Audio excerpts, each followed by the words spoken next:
గెలిచాడు తిరుపతిలో. ఇవాళ మొత్తం వాళ్ళే కైవసం చేసుకుంటాం అంటున్నారు. కిడ్నాపులు చేశారు, కొట్టారు, దౌర్జన్యానికి పాల్పడ్డారు, డబ్బులు పంచారు. ఇన్ని అంతే ఏంటి? అధికారం, మదం. అధికారం, మదం ఉంది. మేము ఏ స్థానిక సంస్థని బ్రతకనివ్వము.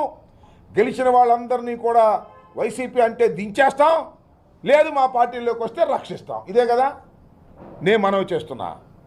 మా డిప్యూటీ మేయర్, మా మేయర్ మీరు ఎన్ని ప్రలోభాలు పెట్టినా లొంగేటటువంటి వ్యక్తులు కాదు. మీకున్న మార్గం ఏంటి? ఇంకా అవిశ్వాస తీర్మానం పెట్టడానికి పెట్టండి, చూస్తాం. మనవి చేస్తున్నా, ప్రజలు గమనిస్తారని మనవి చేస్తున్నా. ప్రలోభాలు పెట్టి ఏదో ఒక విధంగా దించాలని మీరు చేసేటటువంటి ప్రయత్నాలను ఎదుర్కోవడానికి వైఎస్ఆర్ కాంగ్రెస్ పార్టీ సిద్ధంగా ఉందని కూడా మనవి చేస్తున్నా. We don't care that.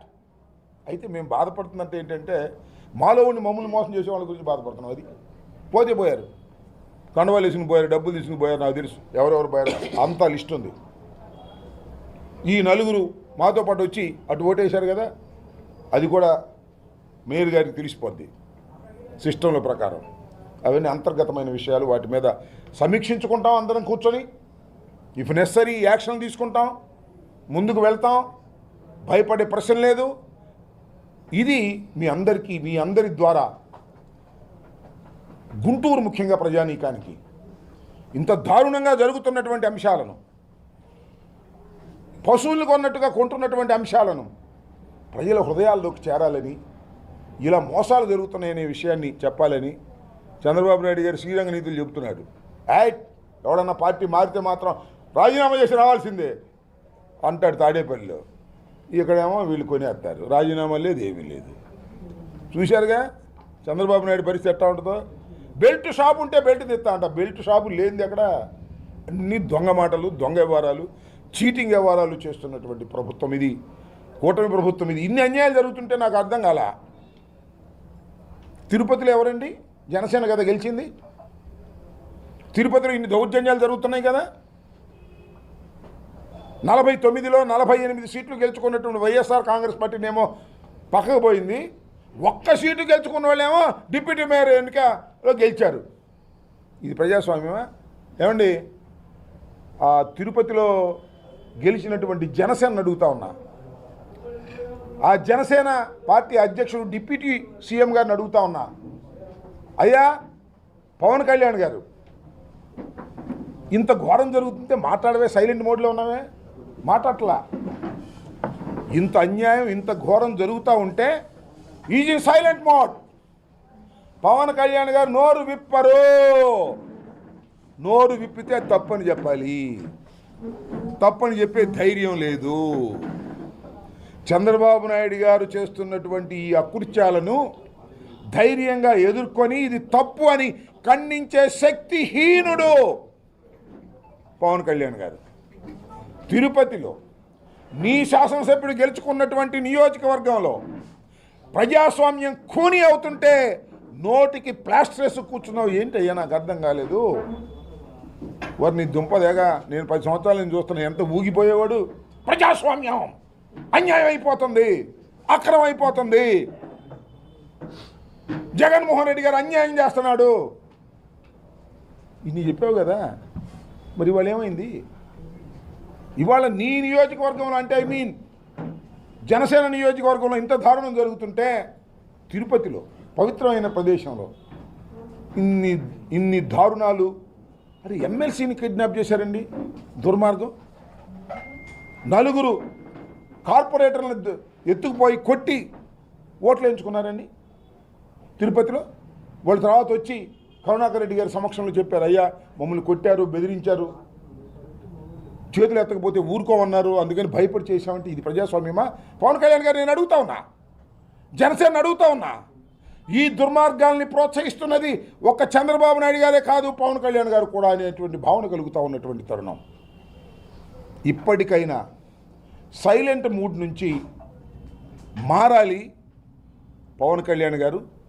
ఉన్న వాస్తవాలను ప్రజలకు చెప్పవలసినటువంటి బాధ్యత ఒక పార్టీ అధినేతగా, ఉప ముఖ్యమంత్రిగా, తిరుపతి నియోజకవర్గాన్ని జనసేన రిప్రజెంట్ చేస్తున్నందుకు గాను మీరు విప్పవలసినటువంటి అవసరం ఉన్నది. విప్పకపోతే మీ కర్మ, ప్రజలు అర్థం చేసుకుంటారు. ఇతనికి చంద్రబాబుకి ఏం తేడా లేదురా బాబు, ఇతను అంతే దుర్మార్గుడు అనేది. సరే, అది నా ఉద్దేశం కూడా. చంద్రబాబు ఏం చెప్తే అది చేయడానికి సిద్ధపడినటువంటి వ్యక్తే తప్ప మమ్మల్ని అప్పుడప్పుడు అంటూ ఉంటారు జగన్మోహన్ రెడ్డి గారికి వీళ్ళు సపోర్ట్ చేస్తున్నారని. ఆయనేమో చంద్రబాబు ముఖ్యమంత్రి కావాలని ఆయన ప్రయత్నం చేస్తాడు, మేమేమో జగన్మోహన్ రెడ్డి గారు ముఖ్యమంత్రి కావాలని మేము ప్రయత్నం చేస్తాం. ఇది ఉన్నటువంటి పరిస్థితులు. ఈ పరిస్థితుల్ని అర్థం చేసుకోవాలని మేము కార్పొరేషన్, ఇదే కాదు, మీరు చూశారు కదా, మొత్తం టోటల్గా మున్సిపాలిటీలు జరిగితే ఒక్క మున్సిపాలిటీని గెలిచారు వాళ్ళు. తాడిపత్రి మున్సిపాలిటీ ఒక్కటే గెలిచారు, ఏది గెలవలా. మళ్ళీ అవిశ్వాస తీర్మానానికి 4 సంవత్సరాలు టైం ఉంది, అందుకని ఆగారు. 4 సంవత్సరాల తర్వాత నాకు తెలుసు అవిశ్వాస తీర్మానం పెడతారు, ఏ ఒక్కదాన్ని బతకనియరు. మొత్తం వాళ్ళే కైవసం చేసుకోండి, ఫైట్ చేస్తాం. భగవంతుడు ఆశీర్వదిస్తేను, ప్రజలు ఆశీర్వదిస్తేను ఫైట్ చేస్తాం, గెలుచుకునేందుకు ప్రయత్నం చేస్తాం. మీరు డబ్బులు ఇస్తారు, దౌర్జన్యం చేస్తారు, ఆఫీసులను ఉపయోగించుకుని చేస్తారు. ఏదో ఒక విధంగా ఏ మున్సిపాలిటీని, ఏ కార్పొరేషన్ని బతకనివ్వకూడదు. వైసీపీ చేతిలోంచి లాగేసుకోవాలి. ఏం పాగు తింటారు అబ్బా లాగేసుకుని సంవత్సరం కాలంలో? చెడ్డ పేరు తప్ప తెచ్చుకోండి, చెడ్డ పేరు కట్లగా, మాకేం అభ్యంతరం లేదు.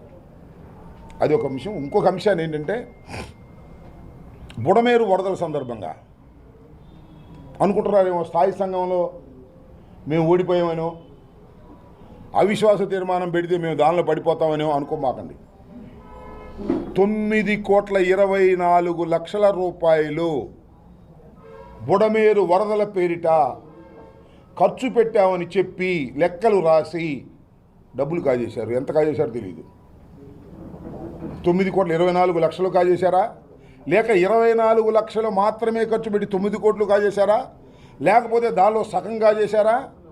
ఇవన్నీ కూడా చట్టపరంగా ఫైట్ చేస్తాం, నిలదీస్తాం. జరిగిన అన్యాయాన్ని, కుంభకోణాన్ని బయటకు తీసుకొచ్చేంతవరకు కూడా ప్రజాస్వామ్య పద్ధతుల్లో పోరాడతాం.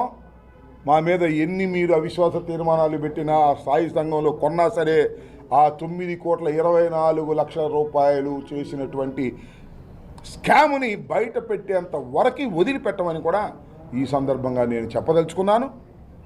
కాబట్టి దేనికైనా వైఎస్ఆర్ కాంగ్రెస్ పార్టీ సిద్ధపడి ఉంది. ఇవాళ 5 సంవత్సరాలు అధికారం చేశాం, తర్వాత ఇవాళ 11 సీట్లకి పరిమితం అయిపోయాం. రాబోయే కాలంలో పార్టీని పటిష్టం చేసుకుంటే ఇవాళ ఏంటి, ఇక్కడ బాక్స్ చూడండి, ఇక్కడ 56 సీట్లలో 45 గెలిస్తే ఇవాళ 23కి పడిపోయాం.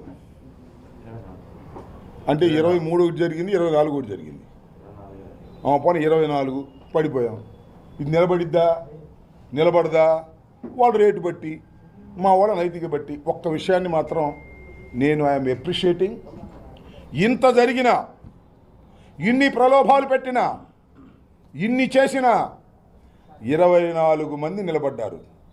వాళ్ళందరికీ పార్టీ రుణపడి ఉందని మనవి చేస్తున్నా, వారందరినీ అప్రిషియేట్ చేస్తున్నామని మనవి చేస్తున్నా. ఇన్ని కుట్రలు కుతంత్రాలు జరిగిన 24 మంది కార్పొరేటర్లు మేము వైసీపీనే అని మొన్న నిలబడ్డారు. వాళ్ళందరినీ పేరున కూడా నేను అభినందిస్తున్నా. పార్టీ వారికి రుణపడి ఉంది. మీరు ఖచ్చితంగా పనిచేశారు. ఆ నలుగురు ఎవరో కూడా రాబోయే కాలం తెలుస్తుంది, ఆ ద్రోహులు ఎవరో కూడా, అది కూడా ప్రజల మధ్యన పెడతామని కూడా ఈ సందర్భంగా నేను చెప్పదలుచుకున్నాను. పార్టీ పరంగా తప్పనిసరిగా విచారణ జరిపి సమీక్ష చేసుకొని జగన్మోహన్ రెడ్డి గారితో మాట్లాడి, మా రీజనల్ కోఆర్డినేటర్తో కూడా మాట్లాడిన తర్వాత డెఫినెట్గా we are going to take an action on them. వైసీపీకి ఆట మాత్రమే తెలుసు, నాకు వేటాడడం కూడా తెలుసు.